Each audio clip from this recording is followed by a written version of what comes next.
کہ بھڑا ہویا تو مینوں لوڑ بھی کوئی نہیں، رب نوں بھی لوڑ دی کوئی نہیں، روٹی انہیں دینی میرے پتر نوں، تہاڈی غلامی میں اپنا ابو چٹی جان دے ہن اپنا پتر انہاں سمجھا اے چاہ دی پیالی تے وکن والا۔ میں کہ جھلا ہویا غازی علم الدین شہید نوں جدوں مولا علی چک کے لے گئے نا حضور کے سامنے، حضور نے فرمایا علم الدین نوں علی چک کے لے آؤ۔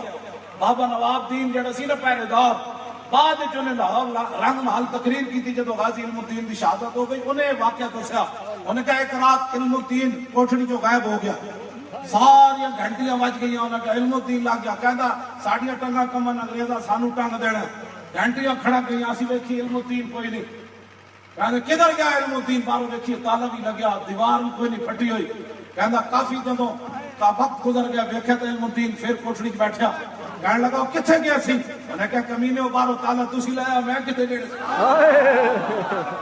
اللہ انہیں کہا تالا ٹوٹیا جانے نہیں، انہیں کہا کوئی کھاند میں سراخ ہویا، انہیں کہا نہیں، تو پھر میں کتنے جانا؟ انہیں کہا نہیں، انہیں کہا اپنا کام کرو، میں تو بیٹھا۔ بابا نواب دین کہندا سی میں پھر جدوں چلے گئے سارے افسران تے میں علم الدین کو پوچھا، میں کہ جس نبی دے واسطے نال جس نبی دے صدقے تو جیل وچ آیا بیٹھا اس نبی دا واسطہ ہی دس تو کتھے گئے سی؟ انہیں کہا ہن تو گل بڑی وڈی کیتی، پھر سن میں کتھے گئے سی؟ انہیں کہا مولا علی تشریف لے آئے، انہیں فرمایا چل علم الدین تینوں رسول اللہ بلا رہے، چل چل۔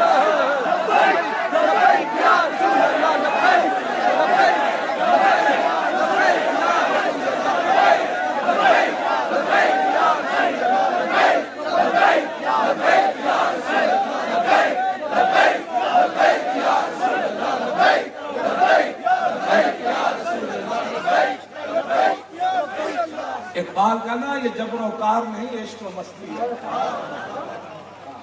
ہنگیا بے کے کدی ہسیا کوئی نہیں، یہ جبر و کار نہیں، یہ عشق و مستی ہے۔ ہاں قیامت تک پھندے نو ویکھ کے کوئی ہسے گا تے محمد عربی دا غلام ہی ہسے گا۔ ہاں جی پھندہ بھی ویکھ کے کدی کوئی ہسیا، بڑے تو بڑے پہلوان صرف انہوں پتہ لگے کل پھانسی ہونی، ایک دن پہلی انہوں نے گردے فیل ہو جاندے، ہاں جی روٹی پانی بند ہو جاندہ۔ علم الدین پھندے تے بھی جا کے ہسیا سی، انہیں کہا کیوں ہسیا؟ انہیں کہا حضور نے میں نے فرمایا سی جدوں میں حاضر ہویا سی، فرمایا پھندے کا کھانا تیرا کام ہے، اگوں سنبھالنا ساڈا کام ہے۔